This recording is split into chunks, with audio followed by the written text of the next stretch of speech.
Hello and welcome back, one and all, to another day here at the Damage Report. I am John Idarola, and I am a very lucky man indeed, because joining us once again after far too long of a wait, actor, host, all around nice guy, Brian Unger. Welcome back to the Damage Report.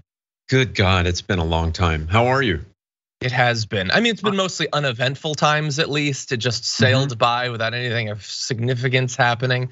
No, I've been okay. More importantly, how have you been? What have you been up to? You mean you're not sort of traipsing around maskless everywhere and really just sort of now with liberation from mandates, et cetera, and protocols and celebrating, or just being in denial in public that we're that we're coming out the other end of this entire pandemic colonoscopy that we were having? No, that's mostly that. That. What about you?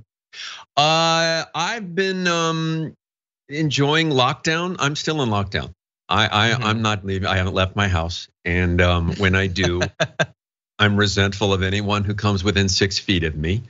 Yeah, and short of wrangling up all the unvaccinated and bitch slapping them all, I'm doing great. I really am. Yeah. Always an option. No, like if I'm just walking my dog and I'm not gonna be near anyone, I won't necessarily have one on. I did once accidentally, my wife and I were going somewhere and we had to stop at a Ralph's to just pick up like a sandwich or something. And I got out, she like stopped and I ran in. And I walked in and I realized I was like 10 feet inside the Ralph's and I realized I didn't have my mask on. And I was like, oh God. I did go back and get one, but I felt like I'm one of those people. So anyway, any right wingers watching this? In a microcosm of the universe, I live out in an rural area of LA County, and at the Ralph's here, no one is wearing a mask, and people are proud of that fact. And then yet, 15 miles away, it's like everyone is masked, everyone is keeping distance, and that is essentially the world in a sort of microcosm. That how ineffective everything ended up being, and how we all failed this massive public policy sort of initiative, you know. But anyway, I don't really want to I got married too. I actually had no idea that had happened. Congratulations. Thank you. That's awesome. Very happy. Yeah. No, I did not know that. Yeah. That's very cool. I did. I got married in August. Nick and I have been together for many years, and we decided during COVID that we would do that, but it's impossible to get a marriage license in LA County. So we had to pay off some notary like $800 to officiate in a public park where we were distanced from no one but a homeless man who slept like 15 feet away in the grass while we were married, and like 5 minutes exchanged cash, got a license, and here I am. So, well, hopefully you. And you're married now too, scheme. Right? I am actually. We got married right before the pandemic. We decided, you know what? We're just gonna test the bounds and strains of this thing, and so no, but it's been good, and we're still together against all odds. So are we. So we're seeing how that's great. That's great. That's awesome. Yeah. Okay. Well, great to have you here. Great to have the audience here. Thank you, everyone, for sticking with us. We've got a pretty fun rundown, actually, including good news. Sometimes it takes us weeks of searching, but we've identified some, and we'll be getting to it before too much longer. And you're definitely gonna want to stick around to the end of the show, because we will once again be taking a look at news from around the world in our Meanwhile In segments. So that'll be coming up soon. Along the way, if you wouldn't mind hitting the like button and sharing the stream, that would be great. So the people know we're live. You can send us comments, tweets, super chats, all that. We'll respond as we go. But with all that said, Brian Unger, ready to do this thing? I'm going to participate the best I can. You know I love you, and I know I love the Young Turks so much, and I just am literally like I don't know. It's like I'm the glitter on the broadcast. I just get sprinkled on the top. I'm that little weird pink stuff on the celebration cake. I am merely just an additive and I try to bring some color and flavor and something to this process, and succeed very seldom. And your viewers and listeners are always so kind. So here we go. Let's do this. Here we go. Yes, we're gonna start off with the most substantive of stories. So I apologize. This is gonna be a challenge. But with that, let's watch this video. People are flushing toilets 10 times, 15 times. as opposed to once. They end up using more water. You might recall that sort of video. And for a long time, it was just such a weird thing that the former president would talk about, like 1, 2, 3, flush over and over. And I always thought that's not generally my experience or for most people, but we now understand why he was having so much trouble with his plumbing. It's being reported now by Axios. While President Trump was in office, staff in the White House residence periodically discovered wads of printed paper clogging a toilet and believed the president had flushed pieces of paper. Now, this is coming from Maggie Haberman of the New York Times, who decided not to reveal this for a very long time. We'll talk more about that, and is only coming out in her new book, Confidence Man. So we know we've had one mystery solved, why his toilet was so clogged. New mysteries, though, have sprung up from this. You might recall this image from back when Trump was president, and he was filmed walking up the stairs to Air Force One with toilet paper on his shoe. Or was it toilet paper? Was that perhaps a draft of a treaty with Iran? Maybe a speech he was about to give. Maybe we could zoom in and find some notes on the edge. That could be almost any important government document that was stuck to the president's shoe. This is so ridiculous. Anyway, yes. In addition to all the other reporting, rename the book "Continence Man," though. I think that's a better. What do you think? Is that? I think it's not bad. Not bad. Listen, I don't know how much I love this as an opportunity. I look at all things like this as an opportunity, and I know Mike Rowe from Dirty Jobs. We both worked for similar companies, and I think this is as good a time as any for Mike to put on a hazmat suit, show that he really is not a partisan, by the way, and wade deeply into the bowels of not Donald Trump, but go into the pipes of the White House and let's really excavate years of presidential poop. I say forensically, let's go in there and find, hey, maybe Abe Lincoln flushed some other Gettysburg Address down the toilet. This is a great opportunity. It's also a TV show. It's a movie. It's a serialized book like the Hardy Boys was for a whole generation of little detectives. I don't know, Mike Rowe, I'm calling upon you to put your foot where your mouth is or whatever. Yeah. Or get in there, find these documents. I think he could do that if he is busy. I think that you could host that. I like some of the starting points for historical research you've got there. Maybe that wasn't the first draft of the Gettysburg Address. Maybe he flushed number 1. Maybe he flushed number 2. We need to find out. We need to get in there and see what's going on. Was there anything Trump did as president that like we already got used to the idea that his official pronouncements via Twitter were done while sitting on the toilet, but he was also going through documents. So he never read the documents. That's pretty clear at this point, but he did find time to tear them up while pooping. Or I don't know, maybe he's a literalist when he yelled at staffers and said, I wouldn't wipe my ass with that document. And yet he did. And he so found a way. There's that. I don't know. Well, I mean, the plumbing in the White House is also, it's old. And I'm surprised he got anything down there, down those pipes. But yeah, they were already strained enough by the presidential McDonald's parties. And now we've got the they were put to the test. They were. Well, look, now we have to be fair because we are obviously a serious news program. So Donald Trump has put out a statement responding to this saying, also another fake story that I flushed papers and documents down a White House toilet is categorically untrue and simply made up by a reporter in order to get publicity for a mostly fictitious book, which of course he hasn't seen. And I say that not only because it's not yet to come out, but also because it's a book. I don't think he's gonna read it. Are we being biased? Are we being partisans in just taking Maggie Haberman's word on this?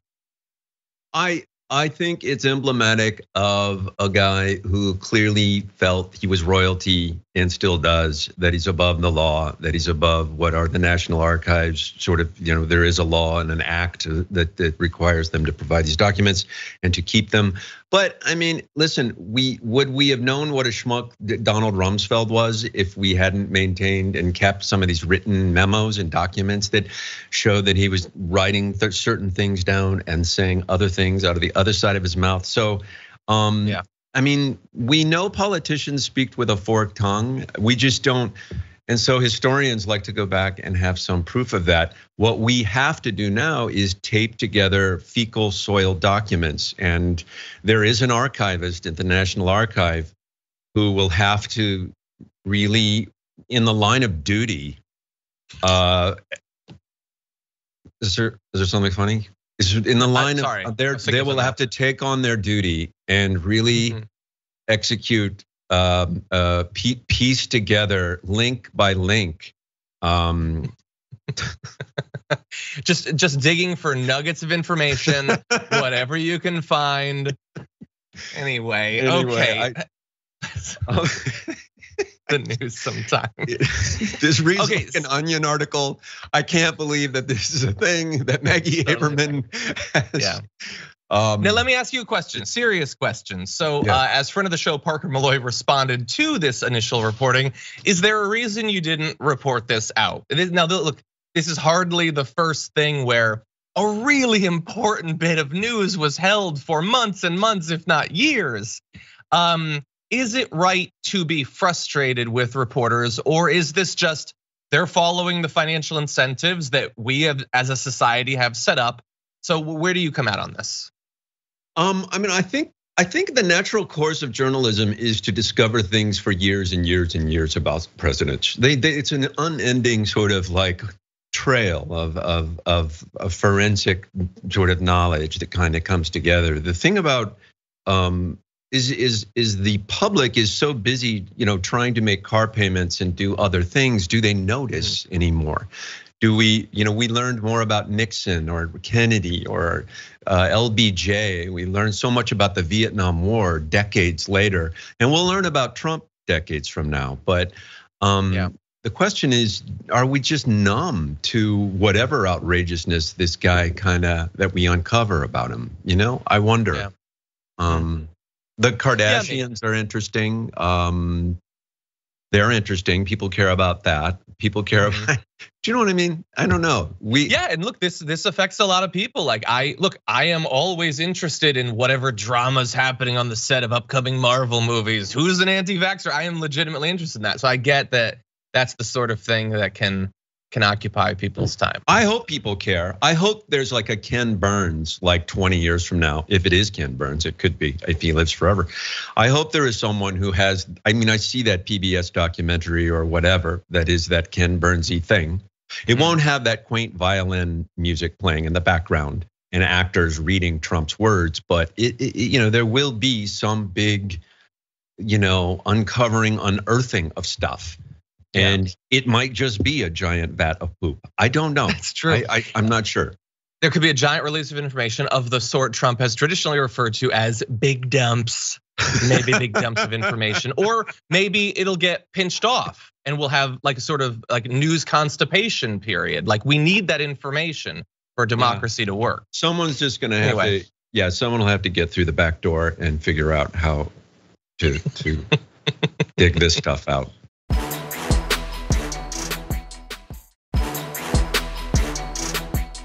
Okay, Gabby says, if not Mike Rowe, could we at least get the lawyer and Charlie to go spelunking in White House plumbing for reasons? I definitely watched that spinoff.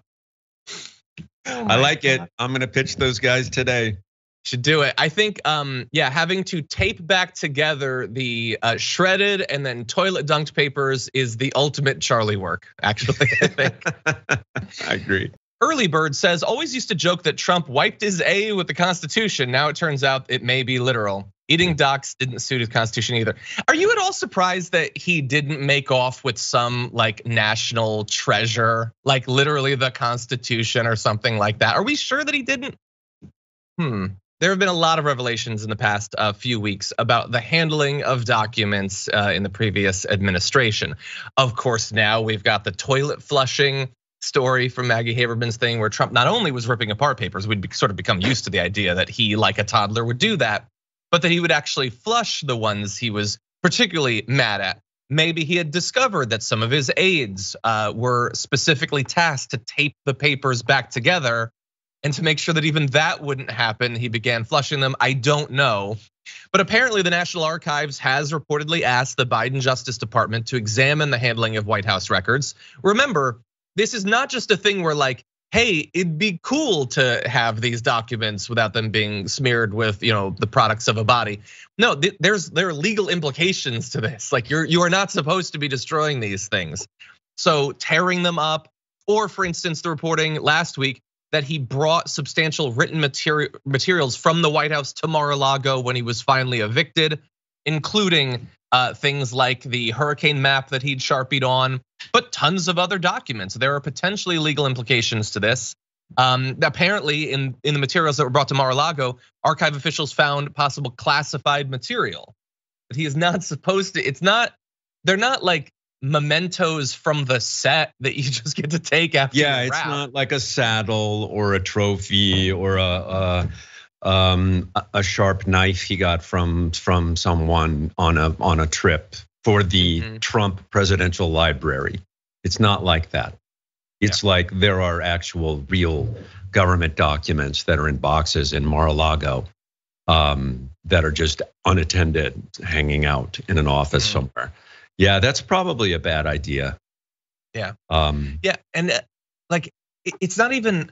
Look, I have assured our audience years ago that I would never, ever, ever be fair to Donald Trump. So I'm obviously predisposed to assume the worst. I don't necessarily think that he's doing anything untoward with the materials. I just think, look, he rips up papers because he's a baby. He probably also wants to keep the documents because he's a baby. We found out, by the way, that some of the things that he kept were the letters that Kim Jong-un and he sent back and forth. The ones where he said that they fell in love through that. And apparently, by the way, he still keeps in contact with Kim Jong-un since then. That was revealed in this. I don't know what those conversations are like. But that said, if you're gonna be totally fine with this, and the right wing is 100% fine with all of this, they are not addressing it, let alone having a problem with it. Are they fine with it? I haven't, well, they're silent about it. They don't seem to be bothered by documents being shredded or put in burn bags and things like that. So if you're gonna have that position, at the very least, don't have that position after a multi-year run of believing that Hillary Clinton's phone use is the biggest national scandal in 100 years. So at least have some consistency, I would say. Yeah, I agree. Yeah. But that doesn't surprise me, or anyone probably, right? No, not especially. So that's the serious implication. I want to end before we go to our first break. I just want to play this next video just because with the new information, it's just fun in hindsight. We won't talk about toilets, but that's 10, 15, but we don't talk about that. Because I've said this 3 or 4 times, the only subject they ever talk about is toilets, so I don't mention toilets. Former president. 10, 15, why won't it flush? He was the most powerful person in the world, and he might be again. When we come back, Dave Chapelle is back in the news. It's probably for something good, right? Well, to find out, you're gonna have to wait until after this.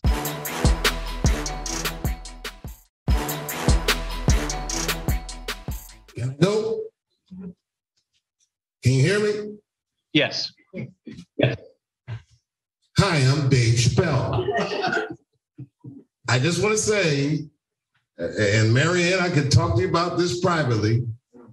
I don't know why the village council would be afraid of litigation from a $24 million a year company while they X out the $65 million a year company.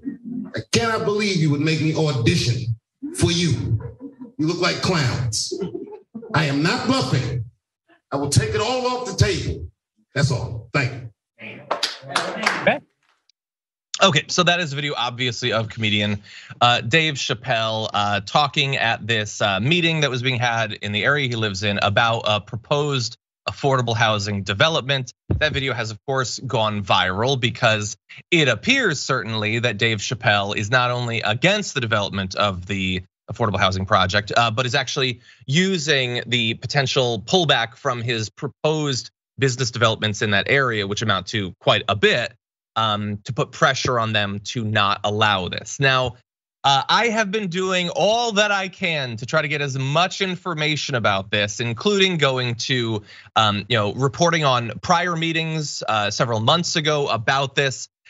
And I am a little bit worried about some of the coverage stating very specifically, he doesn't want affordable housing, so he's killing it. I think there is certainly it is open to that interpretation, particularly because he has not actually made clear since this video has gone viral what it is that he specifically opposed. If the coverage is misinterpreting his opposition to the program, there hasn't been a clarification. So at this point, though, it isn't actually going to happen. Now, I want to give you a little bit more background information. In this area, he was proposing opening up a comedy club and a restaurant in Yellow Springs in Ohio. Now, he lives in the area. He frequented this particular area as a child, and he threatened to remove what he was going to be building if they didn't go along with this. He had previously said back in December, I just want to say I am adamantly opposed to it. I have invested millions of dollars in town. If you push this thing through, what I'm investing is no longer applicable. And ultimately, the village council did vote 2-2, which was enough to kill the proposed development. Now, instead of being sort of a mix of single family homes, duplexes, and townhomes, and area that would later be developed for affordable housing, it will instead just have 143 single family homes, which are believed they will start at about $300,000 each. So understanding that there's a bit of ambiguity to this potentially, Brian, what do you make of this?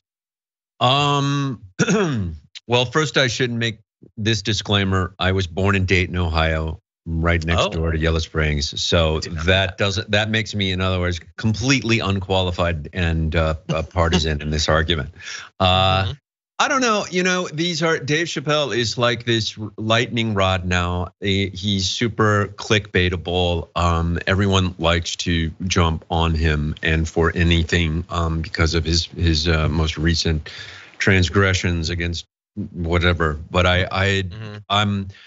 I know these zoning meetings are, and this was like a zoning meeting where they go in and they change the classification of a neighborhood or a section in your town so that it can be developed permanently as this zoning thing. And I went to one of these zoning things in my own neighborhood because my 7-Eleven wanted to put in a gas station in the 7-Eleven just down the street. And I live in like a really super residentially not affluent area, but they wanted to put in a gas station. And it wasn't so much like I was just opposed to this idea of a gas station because then it would permanently change that section to more gas stations and more. So I'm wondering what it is. Well, it's hard to say what it is he's opposing. You don't really know. But I was attacked at my meeting for saying I was against gas. I was very anti-gas, and I wasn't. I'm all for gas, folks. You're not a radical environmentalist or something? I'm just like, I don't know if I want 16 gas stations later down the road 5 years from now. And then there's the lights and all these other considerations and traffic, and it just turns. So I don't know. These zoning things are complicated, but nonetheless, every single article says Dave Chapelle is against affordable housing. And I doubt that is the case.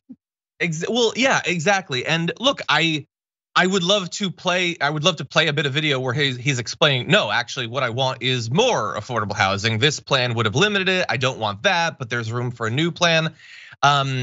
Maybe that statement is forthcoming. Maybe today his publicist will put out something, but there is no clarification after a day of he's trying to kill the affordable housing. Now, there have been other people who opposed it who said, we're doing it for all of these different reasons, not because we have opposed the affordable housing. So that's entirely possible. Also, though, generally when people oppose things moving to their neighborhood, they don't generally just come out and say it. So we can't be sure that if that little bit of nuance is added, that it isn't self-serving and not actually reflective of why they're opposing it. So I'm just saying, I can't say definitively exactly what's going on. It seems inconsistent with much of his commentary, to say screw affordable housing. That doesn't seem consistent with his comedy going back literally decades. But on the other hand, some critics will say, well, he's wealthy now. He's been wealthy for a long time, so maybe he's changed. I don't know. I just hope maybe he just hates condos, hates condominiums, just hates them.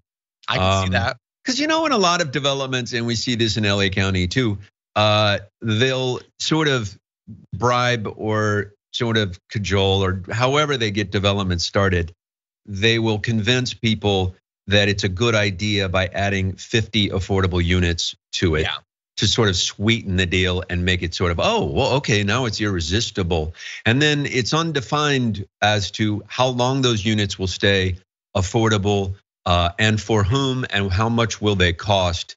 And I think we see this in a lot of cities as well. So it's hard to say what the opposition is exactly. But I don't live there. And well, do you you said you were born there. Do you have any lingering knowledge of when they say these homes are going to start at about 300,000? Do you have any idea of what that means in the context of that area? It's really expensive. I mean, for Ohio, but we're seeing these elevated real estate prices wherever we are. And Ohio is, listen, it's about to be transformed by this new microprocessor, Intel microprocessor plant in Columbus, Ohio. It'll be the largest chip maker on the planet. Will be in Columbus, and where my mom lives there in a rural community, those values will be completely unaffordable for anyone who lives there, and rents will go up. But we're seeing this in all these sort of buy now. Basically, get your ass in there now and buy. Absolutely. Snap things up at 310, 360, 380, because it'll be 640 in about 2 years. No joke. Yellow Springs is a very nice town too. It's a progressive, nice, idyllic Ohio community with a college. So a lot of these small towns, like where I grew up too, they have like a stranglehold on maintaining the status quo, not changing the complexion of it. Sure. I don't mean that in a racial way. I just mean like keeping it small, keeping it, preserve it. And zoning is very strict in these places. You can't even put an awning out without having a meeting. So, or a sign or something, So I don't know. But he is doing a comedy club there, and it looks kind of, I don't know, that there's going to be a comedy club and there's going to be a restaurant he's building. And I think is that the 60 million he's talking about? I think he's referencing overall what the company is worth. I don't know exactly what the investment specifically there would be, but it seems significant. It seems like millions of dollars. Okay. Yeah. And by the way, we to add one more layer to the way most people respond to this, we have no idea what the vote would have been had he not shown up. Like maybe it would have been 2-2 anyway. Maybe he isn't an emperor in that area. I don't know. We will see. It was a 2-2 vote. So apparently I thought it was interesting that there's no tiebreaker for these kinds of things. Like so I guess the project does not go forward if it's a 2-2 vote. Okay, exactly. Good to know. If you're building in Yellow Springs, heads up. Yeah. Invest in that third vote.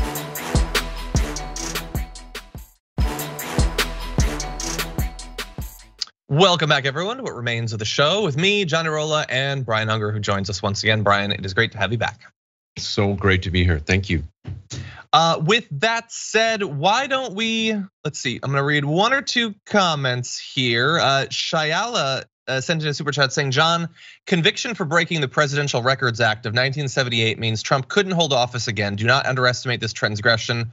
I don't believe that you are at all wrong about what technically is true. I just don't have a lot of reason based on the experience I have of the past few years to believe that the DOJ would actually pursue it, that they would take it to trial. Like, I just don't think we live in that consequential universe that you've sketched out. We should, but anyway. Philip, thank you for your super chat, as always. Let's see, Brian says, I can tell now that I have not grown up. I'm still laughing at poop jokes. If journalists have verified sources, we should be upset with delayed info. Yeah, I agree. I don't know. Like I was reading, so like some people get frustrated with online recipes, how like to get to the recipe, you have to scroll through a whole bunch of text or whatever. I saw multiple op-eds explaining, well, like don't get mad at people because they have to do that for algorithmic reasons. And I wonder, Are we eventually gonna have a backlash to the why didn't you reveal your reporting thing? I feel like it's coming. Anyway, with that said, let's jump into some nonsense with this video. I do believe in the integrity of people in public service. I want the public to have that understanding. We have to do this to deter something that we see as a problem, but it is a confidence issue. And if that's what the members want to do, then that's what we will do. So that is Speaker Nancy Pelosi talking about the fact that apparently, as was announced yesterday, legislation including some form of ban on stock trading for those in Congress could be put on a fast track. It could be coming very soon. We know she said she wants to see a tightening of fines on lawmakers who violate existing ethics laws, which are basically meaningless. We've done lots of reporting on that. She wants new controls on members of Congress to be extended to the entire federal government. She singled out the need to include the federal judiciary. So if you're gonna ban Congress people from owning individual stocks, then the judges should be banned from that as well. And to that I say, that seems like a very good idea. Yes, we should totally do that. I'm perfectly fine with that. She said she wanted any stock limitations to apply to basically the whole thing, the executive branch as well. And yeah, why not? I mean, if the concern is that these people have special information and or special ability to affect the outcomes in the stock market, then yeah, potentially that makes sense to ban that. Anyway, we know, Brian, that she had been kind of against this idea just about a month ago. She was very dismissive of the concept. She's not like outright pushing for it herself, but she doesn't seem like she's going to block it at least. What do you think about all this? Yeah, I mean, that seems like the proper progressive position to be in. I mean, listen, if you're regulating an economy and you are presiding over it and passing laws that govern it and limit it and or enhance it, whether it's taxes or any other or environmental regulations. I mean, I'm not sure having these stocks in a blind trust or something that just feels a little more unbiased. It feels like a good idea. I mean, God knows, we have such a high level of white collar crime in this city, and yet so many people go to jail for lesser crimes. That is the true crime. And so yeah, anything that I mean, the folks who are disclosing their stock trades aren't doing so for they're either not doing it or they're doing it a year later, and a lot of it is scrubbed anyway. And I don't know how this applies. It's like individual trades. So like if you have a mutual fund, you don't really know what your broker is doing anyway. It's kind of like in a thing, and he or she trades daily, individuals that enhance or whatever your portfolio, whatever you want to call it. But yeah, it's probably a good idea to like not be playing in the casino if you are passing the rules of the casino. It just doesn't, it's just unfair. And it's another example of this free enterprise system run amok where it collides with good policy. It just doesn't make sense. Yeah, and I get why they would want to be able to do it. I like money, I'd like more of it, they want more of it. But then go work on Wall Street. Go start a business. If your primary goal is to personally enrich yourself, there are many industries where you can do that quite successfully. And I also supposed to be going.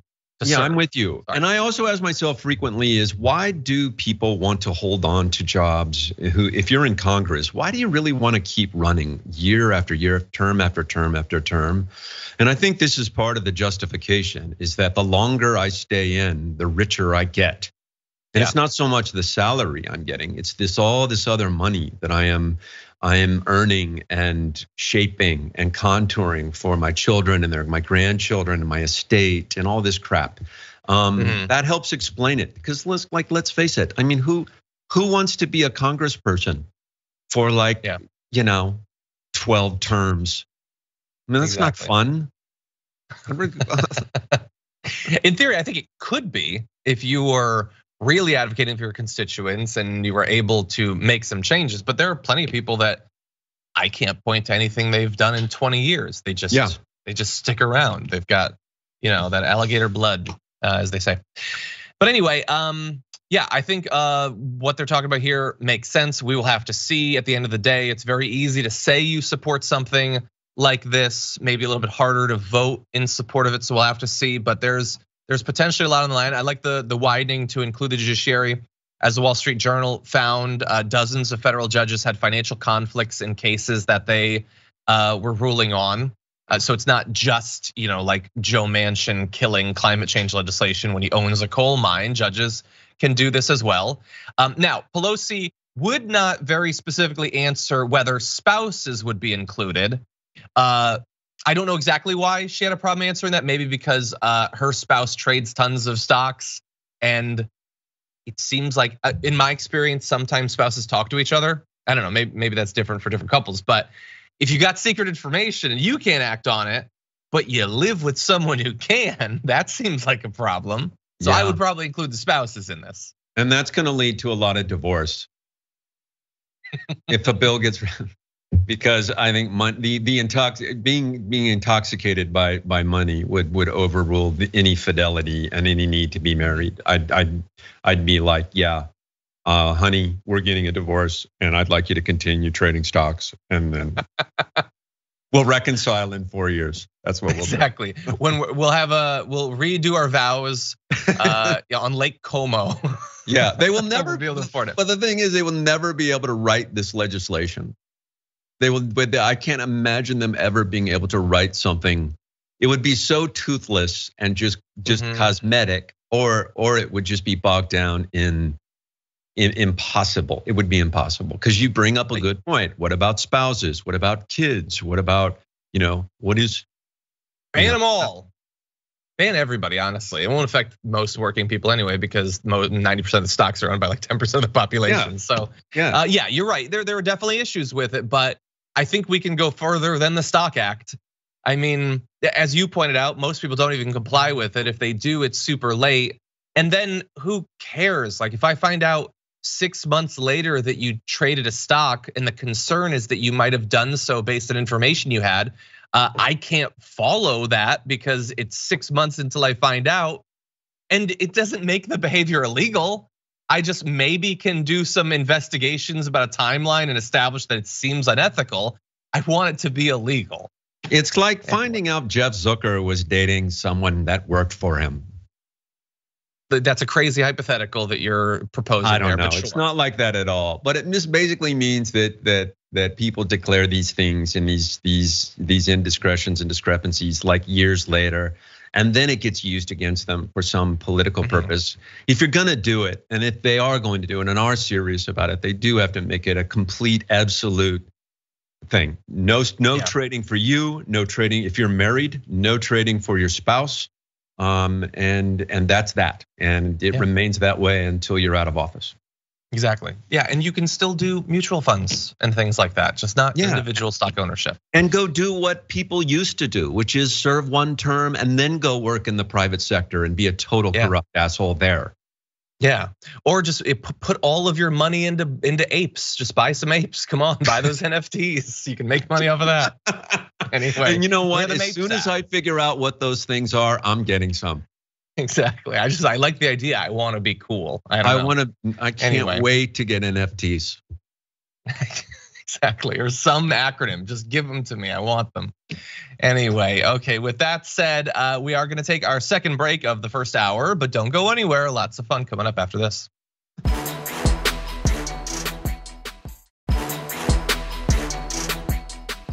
Okay, everybody, it is time to get serious. Hold on to your butts. Watch this. Not only do we have the DC jail, which is the DC gulag, but now we have Nancy Pelosi's gazpacho police spying on members of Congress, spying on the legislative work that we do, spying on our staff, and spying on American citizens that want to come talk to their representatives. This government has turned into something it was never meant to be, and it's time to make it end. Okay. Marjorie Greene is an example of how the government has turned into something it was never meant to be. But I don't know that soup necessarily has much to do with it. If you're not following the issue, it is that gazpacho, of course, is a chilled Spanish soup made most frequently, I learned, with tomatoes. The Gestapo was the notorious Nazi secret police. So that is, there are several differences between those two things, Brian.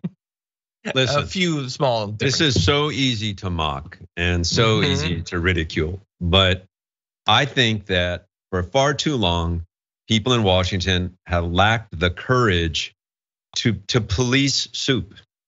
We have for so long, and I'm so happy that she's willing. I'm worried about the budget for this new police force because, I mean, how is this going to be like, the airport security? That was a huge addition to our federal budget. But the Gazpacho police, I'm imagining, would be just maybe a handful of people who do random checks on soup. But I hate cold soup, so I'm for the Gazpacho police. I think it's cold soup is the worst idea anyone ever had, and I love soup so much. I have it every day. I love soup in the summer. I support a Gazpacho police force. I just, what kind of force do they use when they confront a Gazpacho? That's I don't know. I don't know. I think there's a convergence of this story and the White House pooping story, the Gazpacho, and these two things kind of fit together somehow. I don't know. I don't want there's them a link to, but perhaps they do. There is a link. Yeah, I don't know how much funding goes to the Gazpacho police. I don't know if, there's been a lot of concern about the militarization of police departments. Are they bringing back from Iraq military grade croutons for this? I don't know, but they need to look into it. Anyway, listen. This is one of the top 50 stupidest things she said. Yeah, it's like one of the, when you really think about this is one of the dumbest things anyone has ever said ever. Like it's really, really, really like anyone who ever, like a researcher or historian about the Holocaust never said Hitler's Gazpacho force was very brutal and relentless and unforgiving, and the Gazpacho would go, and no one ever got those words mixed up. No, she was first, she's trailblazer. Yeah. I want to put, so she said that. She did. Into a video camera. I want to put it into perspective. So I was studying abroad many years ago in Egypt, and I grew up reading more than talking, which means sometimes I've read a word many times, but never used it in conversation or heard it. And I remember I once in conversation, using the word ambivalent, pronounced it ambivalent. And I was so mortified that I still remember that happened like 20 years ago. She said Gazpacho. And the thing is, like, okay, this is just a stupid thing that she said, but it's that's not a great just picture there of the little children having it. I know. Why is that next to me? Anyway, here's the thing: to make that mistake, you can't know much about the Holocaust and World War II. It is impossible. So not only is it so scary that she doesn't understand that movement and thus is incapable of understanding if there's any ideological or tactical crossover with developing political movements in America, but she's invoking it to attack her enemies without understanding the most base things about it. We need information about this. If you should know anything about history, I would say I would put the Holocaust probably in the top 5 or so. I feel like you should know that. And she especially should know that, because not to jump ahead or whatever, but she had to apologize earlier last year for invoking the Holocaust in the anti-vax thing. She went to the Holocaust Museum as part of her apology tour and apparently paid so little attention that she came out thinking more about soup than about the secret police. Listen, the soup bowl is half full here. She knows the soup. And I think that is, a lot of people would say Gazpacho, remind me. She knows what it is or what it isn't, or what she thinks it is what it's not. And that's something. I still love that you're showing these two gorgeous little white girls eating chicken noodle soup. So that's my favorite thing about this story. It's not even gazpacho in there. Anyway, really fast, I just want to give credit to a few of my favorite politicians. Ilhan Omar tweeted out, "It's not real. We are being pranked." Nope, sorry. I wish it was a fake as well. It doesn't seem that it was. AOC tweeted, "At least she leads by example. She clearly banned all books from her house years ago." And says, "For real though, when you see how the GOP openly embrace and leverage fascist members of their party versus how much some Dems run away and frame their own base mobilizers as quote just as extreme, it's not hard to see how that asymmetry, false equivalence, has contributed to where we are." Yeah, well, listen, there are two great outcomes that can happen. One, everyone in America who is on the left can send gazpacho to her, which I think would be awesome. And think of the Halloween costumes that we're looking at. No, that are upcoming. No. The gazpacho police, I mean, just the gazpacho police force is gonna be so amazing. Oh, geez. Just be careful. Someone's getting canceled over this. I know. Anyway, really fast, I just wanted to send people back to the closest equivalent to this we could find was the time that Scott Walker said to a Jewish constituent, Molotov, which is not right, obviously. Yeah. Anyway, okay, with that said, really fast, we want to close out the first hour of the show with some good news, so let's jump into this. You probably didn't need any more reason to believe that Dolly Parton is a national treasure, but we have another reason for you. Hershend Enterprises, this is Dollywood's parent company, announced 2 days ago that Dollywood will pay 100% of the tuition costs, fees, and books for employees who pursue higher education. Starting in just a week or two, all 11,000 seasonal, part-time, and full-time employees at Hershend's 25 US attractions, including Dollywood itself, can register for what's called the Grow You Pilot Program, which provides free access to more than 100 fully funded diploma, degree, and certificate programs in a number of different fields, including business administration, finance, technology, and more. By the way, in addition to that, they also provide free meals for every working shift. There are apprentice and leadership training programs. They also pay a portion of childcare costs for employees who need childcare while they work, which is good news, obviously, for them. Also for me, because I think I might be applying soon. Anyway, that is a nice set of benefits there, Brian. I know she is sort of a national treasure. I hear that to qualify though, you do have to stand up and at Pigeon Forge and at some sort of stage and sing "I Will Always Love You," and you have to get through that song and hit every note. No. And then you're eligible. Then you're eligible for the scholarship. No, I mean it's like it's insanely generous, and it's also so unusual for the region in which Pigeon Forge is, and that where Dollywood is. It's such a conservative place where or just a place where this idea of funding people's education is probably pretty unheard of. Yeah. Well, maybe she can change the culture a bit. We wanted to remind you of a few other things she's been involved in recently. The Dollywood Foundation gives more than $1 million in donations a year to local groups in Tennessee. Her Imagination Library teams with communities each month to give children high quality books at no cost. Back in 2020, Parton's friendship with a Nashville doctor led to the singer donating $1 million to Vanderbilt University for COVID-19 research, which partially funded Moderna's coronavirus vaccine. And she also revealed last year that the royalties she made for writing "I Will Always Love You," which became a global phenomenon when it was covered by Whitney Houston in 1992 in The Bodyguard, those royalties were invested in a building in a historically black Nashville neighborhood. So she's not doing enough. Clearly, she's not doing enough. No, come on. I know. You're okay with these donations. You're no Betty White. We're gonna have to see you up that charitable giving. Anyway, no, just awesome to see. With great power comes great responsibility. So in the vein of Spider-Man, Dolly Parton is making the world a better place. Anyway, with that said, we are running out of time in this first hour. Just wanted to thank a few members of our audience before we close things out for the first hour. Ukami subscribed for the 17th month on Twitch. All out of, I'm gonna say, Fuchs to Give, subscribe for the 16th month. Thank you for that and for being with us. Lizzie Nippon for the 12th month. Zero Juro for the 9th month as well, says love you dragons. and we love you right back. Well, with that said, if you're watching on one of our linear platforms, that is unfortunately all the show we have to give.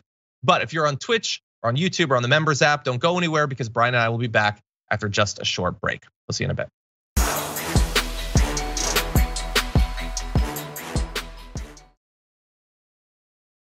Thanks for listening to the full episode of The Damage Report. Support our work, listen ad-free, access members-only bonus content, and more by subscribing to Apple Podcasts at apple.co/TYT. I'm your host, John Adarola. I'll see you soon.